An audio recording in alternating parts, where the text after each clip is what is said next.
righty. So, wow, it's been a beautiful Mother's Day. Honestly, I could stop now. We're good. But I'm going to tell you that this is a very interesting topic God gave me a few weeks ago. When God told me to speak about this person for Mother's Day, and it is matching the Se7en series. We're talking about specifically envy and lust, and you're going to see why it matches in a minute. But Bathsheba. Now, how many of you have heard of Bathsheba? Okay. How many of you, and be honest, have thought maybe negatively about Bathsheba? Definitely negatively in her circumstances. But Bathsheba was somebody that God was speaking to me because as a mother, she went through it all.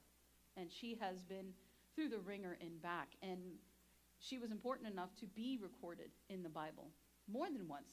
Sometimes we relegate her to just that first instance with King David. Okay, we'll talk about that in a minute. But she was influential. She was a mother in the Bible. In Jewish history, they like to paint her more negatively because of the fact that they were trying to make David look better. Right? David was the king and the man after God's own heart. Yes? So how could we talk so negatively about him, about the things he did? Well, unfortunately, in a male-centered culture, that's kind of what would happen. But when you look deeply into the subtext and the certain things that was going on, Bathsheba was a lot stronger than many people give her credit for. So who was she? She was the daughter of a respected man, granddaughter of the servant of one of the kings, and actually was very well connected and had a good family. She was married to a man named Uriah, who was a soldier, who was an honorable man. And one of the things that happened with Bathsheba was that she had good looks. She had a wonderful life. And in many instances, you could look at this and say, wow, she was going to do great. And many of us may be in those positions. We have our family, we have our spouses, life is set. Well, we are introduced to her in 2 Samuel. And in 2 Samuel, we are reading about how David was on the rooftop of his palace. And he was looking at everybody. Well, he saw a Bathsheba bathing. You could argue that she was somewhere that he could see her. And that's the conversation sometimes, that she was enticing him, that she was doing this on purpose. Because think about it, back then in Jerusalem and in Israel, the buildings were pretty close together. So it's not like it wouldn't be obvious, right? If like you live in a townhouse or apartments and they're right there, you can assume at some point you're going to see each other in the windows. And it's like, okay, let's close the curtain. So the assumption is that she wasn't taking care to hold, to hide herself. Well, why was David looking in the first place? Okay, so this brings us to that first sin that we're going to talk about today, is the sin of lust.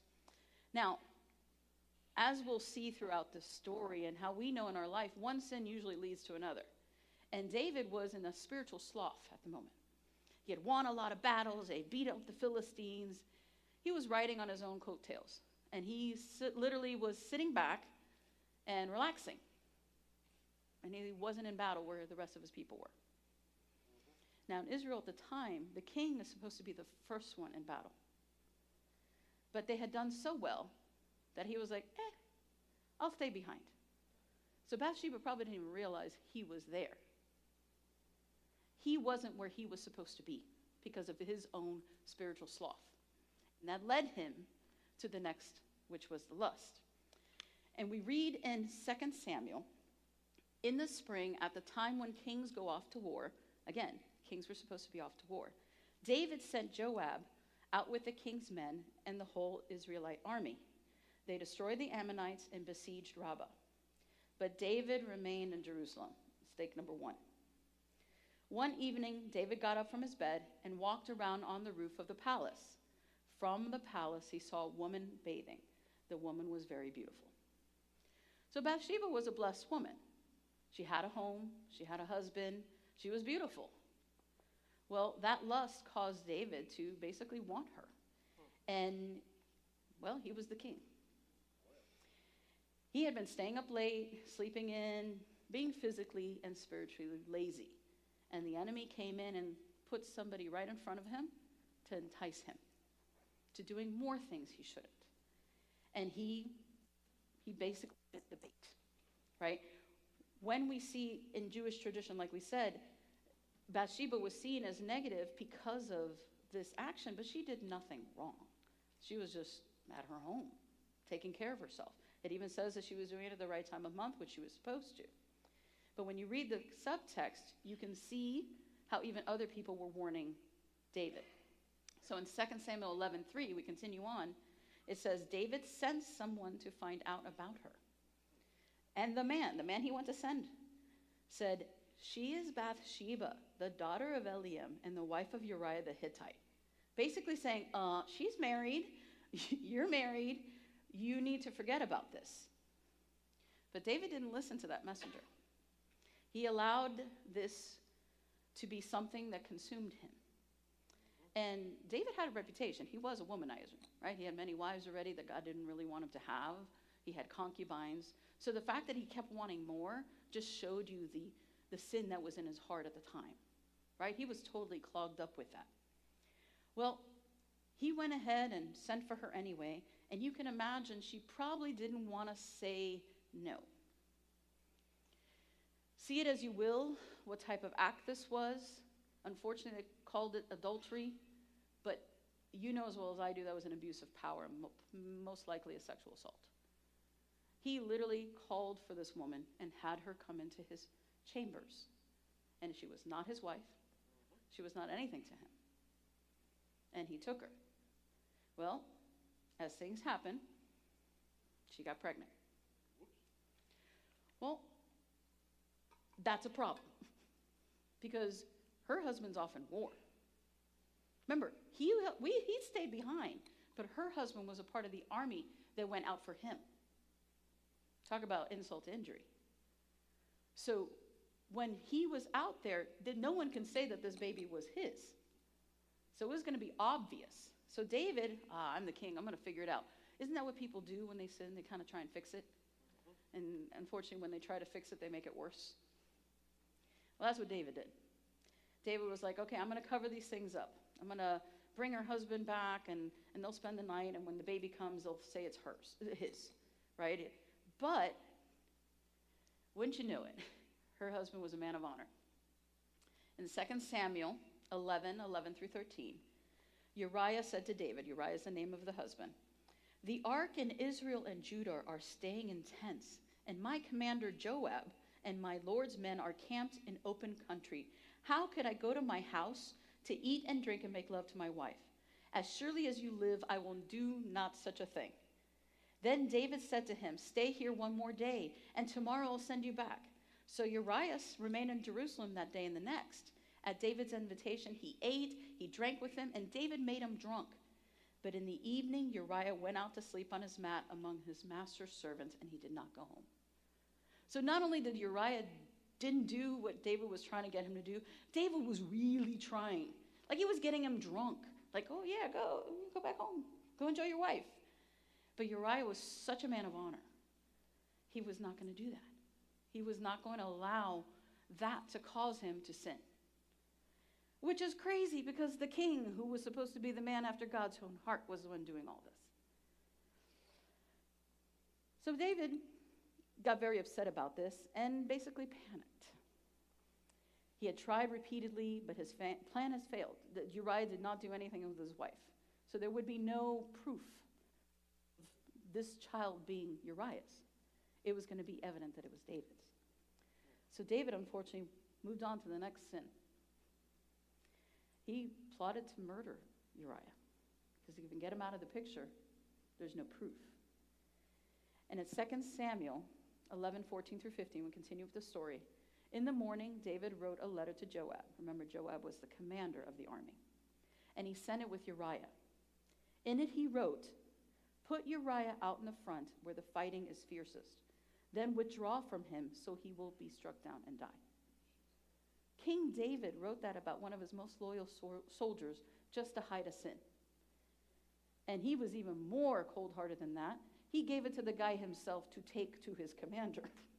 You imagine holding the letter that's saying you're going to be killed to your commander, but you don't even know it? And that's where David was. It's this sin snowball, we call it. It never stops. Until you actually repent and stop what you're doing, it's just going to continue.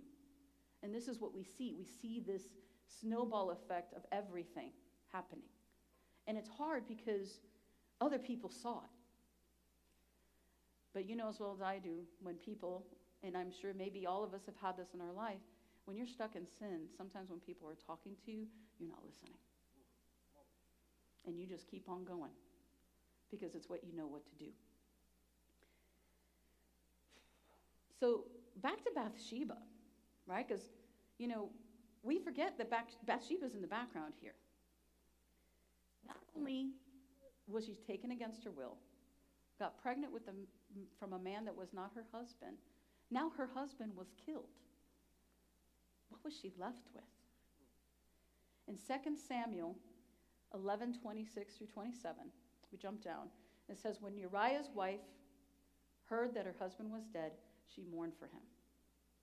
After the time of mourning was over, David had her brought to his house. She didn't go on her own. She didn't say, hey, David, come and help me. He had her brought to his house. And she became his wife and bore him a son. But the thing David had done displeased the Lord. Put yourself in her position. What? Just a couple weeks ago, she was bathing on a rooftop, hoping her husband would get home from the army soon. She was good from a good family. She was beautiful, obviously young enough to have children. And because of somebody else's sin, she was now part of the consequences. David had taken her as a wife. He was probably guilty. Like, he felt guilty. He's like, no, I'm going to fix this. You'll be my wife. Right? Like, okay, it won't be so bad. So it's my baby, so now you're my wife, okay? And she's probably like, really? This is how you're fixing this? The spiral gets deep. And what's interesting is that he kept trying to cover it up with everything in him. But don't we know that all sin comes to light at some point? And it's never when you think it's going to happen. God is going to bless those who actually bring their own sin to light and repent faster than if it's being allowed to happen and somebody else has to bring it out. Everything comes to light.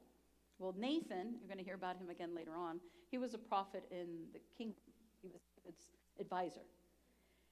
And he was the voice to David. And he knew what was going on. So he went up to David and said, and I'm not going to read the whole thing because it's a long thing. Check it up on your own in 2 Samuel 12. But basically he was telling David, there was a story of a poor shepherd that only had one little lamb. But then there was this other shepherd with a lot of sheep. And that sheep he had abundance of sheep. But that shepherd with a lot of sheep said, oh, I want that little lamb. And he went after the one little lamb.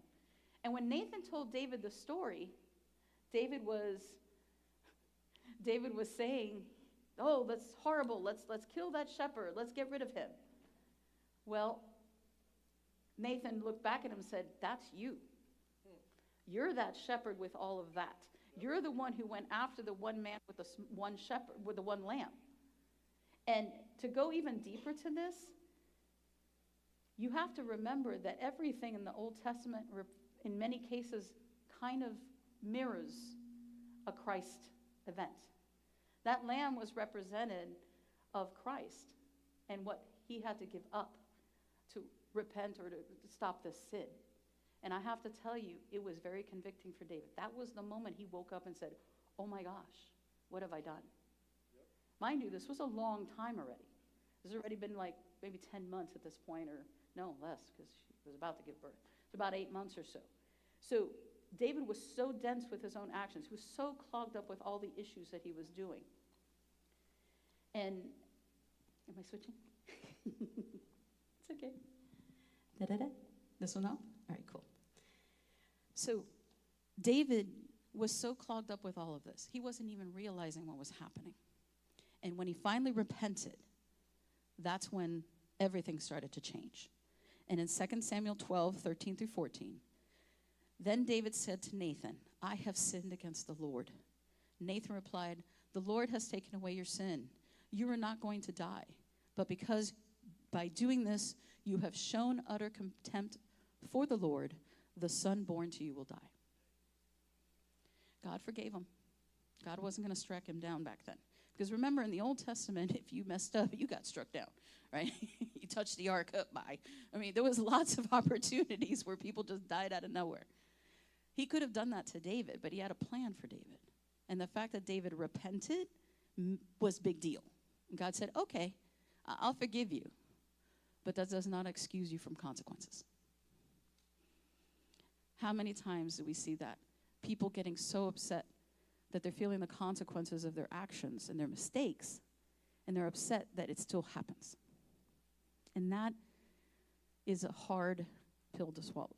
It takes a lot of maturity to understand that God still loves you, but he's going to allow you to feel the consequences of your actions. He'll be there with you, but it's still going to happen.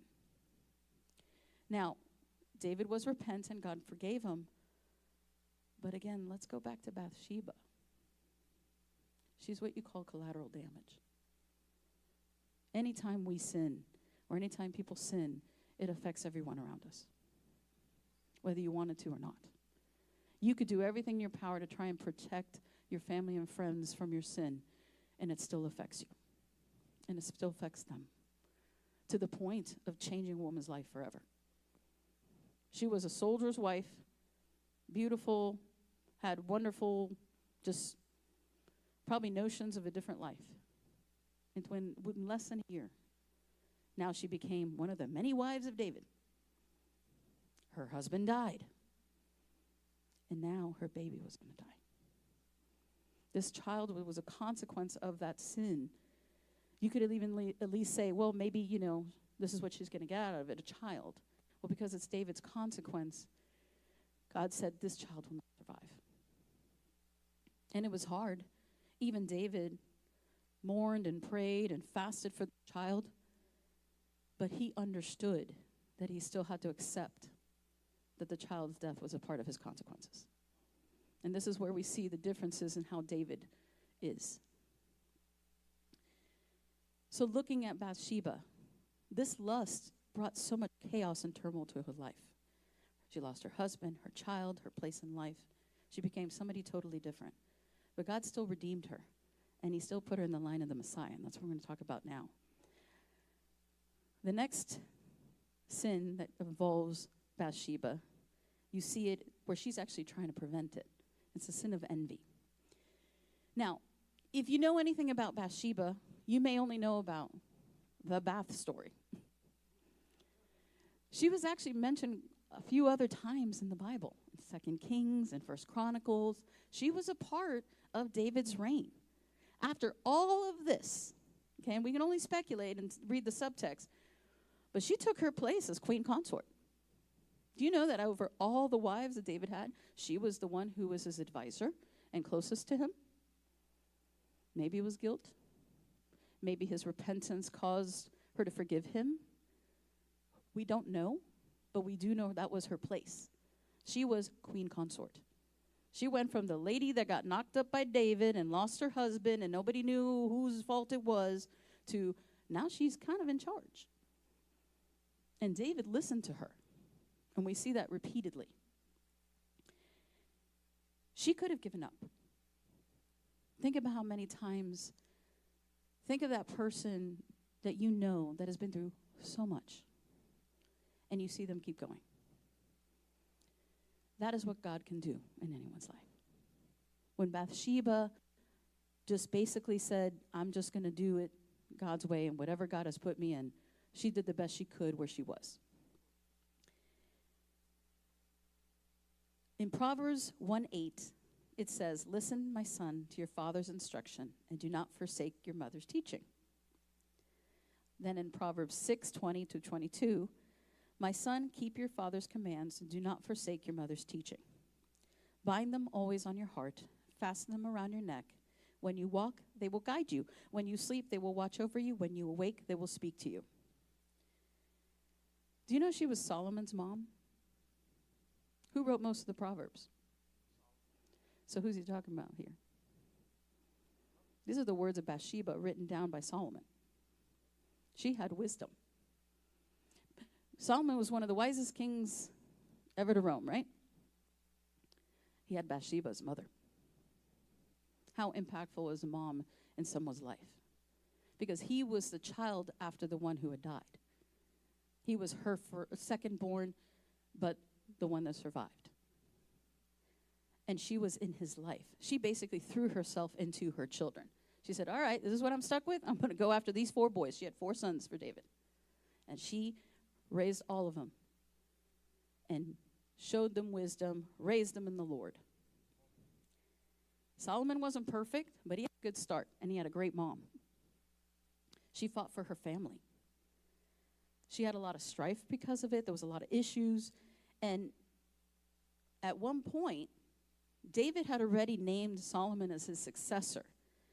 But remember, David had lots of wives. So there was lots of boys out there trying to take the throne, shall we say. And more proof that David did. In 1 Chronicles 28, 5-6, David writes, of all my sons, and the Lord has given me many. He had 19 sons. Yeah. He has chosen my son Solomon to sit on the throne of the kingdom of the Lord over Israel.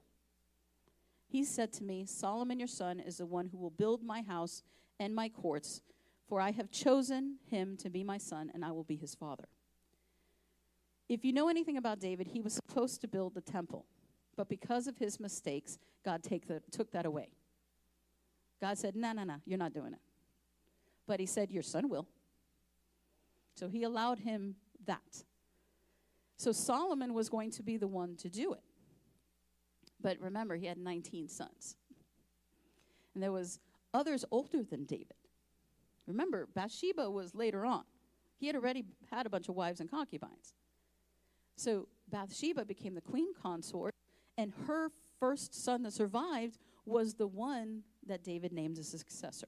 Do you see the favor that God had on her? That's a big deal. That really shouldn't have happened, but God. We see that basically, I don't think I read it. Did I read it? No, I didn't. Of all the sons, I didn't finish it. He said to me, Solomon, your son, I have chosen to be my son, and I will be his father. This prophecy was supposed to continue, and people knew about it. But the problem was that one of his brothers, Adonijah, didn't want that. He's like, I'm going to be king. So he started amassing horses and people. He started bringing people around him. He was basically forming a coup. He was inviting everybody but Solomon and supporters. He was even he didn't invite Nathan. He didn't get any of the people that he knew would want to support Solomon. He tried to get everybody else. He's like, come on, guys, I'm going to be king. I got all this stuff. Check this out. And David at this time was actually really old and in bed. He had no idea what was going on. They literally, just a side note, they gave him some girl that wasn't sexually with him, but she was just warmed him up. That's how cold he was. They literally just had this girl be his bearer, something to warm his body because he was so old and cold, right? So, his snuggie, sure. But there were still people around David that were paying attention and trying to protect him and what God wanted. And Nathan was still around. Remember Nathan? Right? Kudos to David. He could have kicked out Nathan because, Nathan made him feel so bad about doing all the things he did. But no, he kept Nathan on because he knew Nathan was the voice of God and was the iron that sharpened iron, right? He allowed him to be corrected by him. And in 1 Kings, notice this one thing. Nathan had gone to him and everybody was saying, this other son is doing what he shouldn't. Solomon's supposed to be the next one. This guy Adonijah is doing everything. So David says, King David said, call in Bathsheba. So she came into the king's presence and stood before him. Then the king took an oath. Check this out. As surely as the Lord lives, who has delivered me out of every trouble, I will surely carry out this very day what I swore to you by the Lord, the God of Israel. Solomon, your son, shall be king after me, and he will sit on the throne in my place. Then Bathsheba bowed down with her face to the ground, prostrating herself before the king, and said, may my Lord, King David, live forever. What a place of honor. He used to see her as an object to acquire. Now he's honoring her. That was the first person he called in. Oh, this is all going on. All right, Bathsheba, come in. your kid is going to be the next one. He honored her with that. It's amazing. In this culture, that's a big deal. Remember, male-oriented culture. So the fact that he humbled himself and made sure that her son was the one who was the next successor showed how far he had come. You have to wonder if he was actually still harboring guilt for everything. Was this like, hey, I'm making it up to you? Making your son the king after everything I did to you?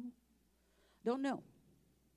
I'd like to think that after so many years, because at this time Solomon was 30, that maybe they had gone through it, and that forgiveness and that intimacy allowed it to become a very strong relationship. I mean, she was his queen consort, and she was his advisor. Now, that's Yoly speculation, not the Bible, but it's a nice thing in my head. Either way, he did look to her, and he was in that place of honor in him. Well, that transferred to his son. In Song of Songs 3:1, it says, "Go forth, O daughters of Zion, and see King Solomon with the crown which his mother crowned him on the day of his wedding, the day of the gladness of his heart." She was allowed to put the crown on his head. Guys, that was her blessing him. And I can just imagine her. Lord, I have been through so much. This is everything. Wow, thank you so much. You have given me this son, and you have given us this favor. So much was taken away from me, Lord, but you are faithful. Can you see that? Can you see that beauty of her blessing her son for God? That's crazy. There was actually evidence that she was honored publicly by her son during his reign when he was king. We read in 1 Kings 2:19. Bathsheba therefore went to King Solomon to speak to him for Adonijah. This is a whole other thing we ain't going to talk about today. And the king rose up to meet her and bowed down to her and sat down on his throne and had a throne set for the king's mother. So she sat at his right hand. Now, if you know anything about that royalty, whoever sits at your right hand has your ear. They're the ones that counsel you, that guide you, that you listen to. She was his right-hand person.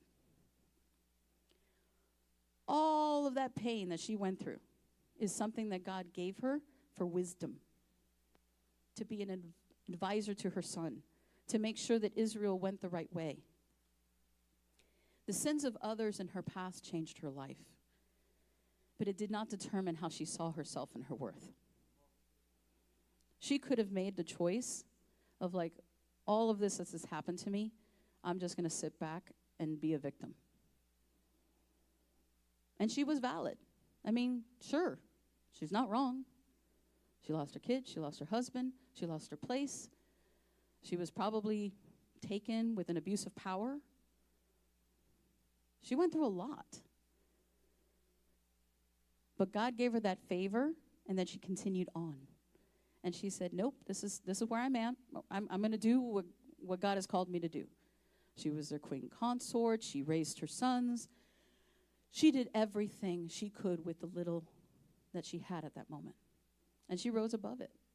The Bathsheba of 1 Kings is not the same Bathsheba as 2 Samuel.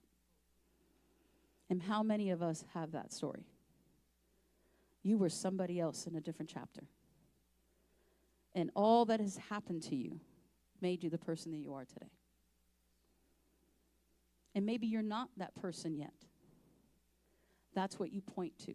That's what you push for. That's why we seek God. It's not about staying where we're at.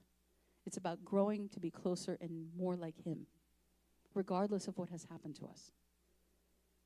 Bad things happen a lot. And I'll tell you this, traumatic events are not limited to one in people's lives. You may have had a traumatic event, and I'm not making doom and gloom, but it happens. Sometimes something else happens. And you just got to keep on keeping on. You know, like Dory, just keep swimming. God is with us in all of it. One of the things that I kind of glanced over, and you could probably tell When David had done all these things, one of the things that God told him was his life was always, his family and his house was always going to be filled with violence. There was always going to be strife. So, wow, that was hopeful. David's sons and daughters were always going to go after each other. I mean, and it really was that way. And Bathsheba had to live through that. There's even evidence that David was a weak father. At one point, he had already heard about Adonijah, and he was like, he's going to do whatever. Like, he didn't do anything about it until he was called out. It was probably a wounded man, afraid to hurt more people because he had hurt so many. Some of us feel that way, I'm sure, when we've made mistakes. We're so afraid to do it again that we kind of like cower. That's not God. That's the enemy. Be brave in what God has called you. Even if you made a mistake, you can still go past it. If you repent, you're forgiven, and you keep going. And you move on to the next phase. I love this part. So, deductive reasoning. Bathsheba was Solomon's mother. Yes? Proverbs 31 was written by King Lemuel. Well, King Lemuel was a pen name for King Solomon. And he was writing words from his mother. And I'm only going to read the first 9 verses. Proverbs 31, 1 through 9. The Proverbs of Solomon, the son of David, king of Israel. To know wisdom and instruction, to perceive words of understanding, to receive the instruction of wisdom, justice, judgment, and equity, to give prudence to the simple, to the young man knowledge and discretion. A wise man will hear and increase learning, and a man of understanding will attain wise counsel. To understand a proverb and an enigma is a mystery, the words of the wise and their riddles. The fear of the Lord is the beginning of knowledge. Despise wisdom and instruction. My son, notice what he writes there. Hear the instruction of your father, and do not forsake the law of your mother, for they will be a graceful ornament on your head and chains about your neck. These are her words that he wrote down. The last chapter of Proverbs is basically him giving the words of advice that his mother gave him and then honoring her in the rest. That was most likely about Bathsheba. And how quickly do we normally just dismiss her as just another victim in a story? She was a mother that had to suffer through someone else's lust, someone else's envy, and was able to do amazing things. Consider who she was. She had chosen a different life. That wasn't who she was supposed to be, at least not in her brain. She was taken as a lustful prize. She had lost her husband to the same man who took her. She lost her firstborn child to sickness because of this man's sin. He had to marry him, the same guy that ruined her life. That became her husband. She had her reputation tarnished, ruined in history in order to make David look better. But she did not allow it to break her. Agree with her or not, she took her place as a queen consort and put her efforts into her kids and to the household around her. She quietly threw herself into her children, not looking for recognition. She was just doing what she had to do. She was a woman of wisdom. And unfortunately, wisdom doesn't come without experience. She recognized and prevented the sin of envy of Adonijah to stop the plan to thwart God's favor of putting Solomon as king. Her son, the king, honored her, and she was regarded as his advisor and guide. Her son Solomon was regarded as one of the wisest kings to rule, and God made sure his mother was there to guide him. He learned a lot from her, and it's evident. So moms, women, men, it doesn't matter who you are. If you think you're not impacting somebody, you are. Somebody's watching you, and it doesn't matter what you've been through. You may have been through the most, maybe you've made tons of mistakes. Just because you have made mistakes, or you're living a life of the consequences of others' mistakes, doesn't mean that God can't use you. Many times we sit in our victim state Again, it happens, and it's valid, but you can't stay there. God has more for you. When you move forward in those things, regardless of the consequences of others' actions, that's where God works the greatest. She chose to rise above the sins of others close to her and fulfilled the plan of God through her and her children. It's always a choice. Do you choose to stay where you're at, or do you choose to go towards the path of God? What happens to you does not define you. Unfortunately, many of us do that.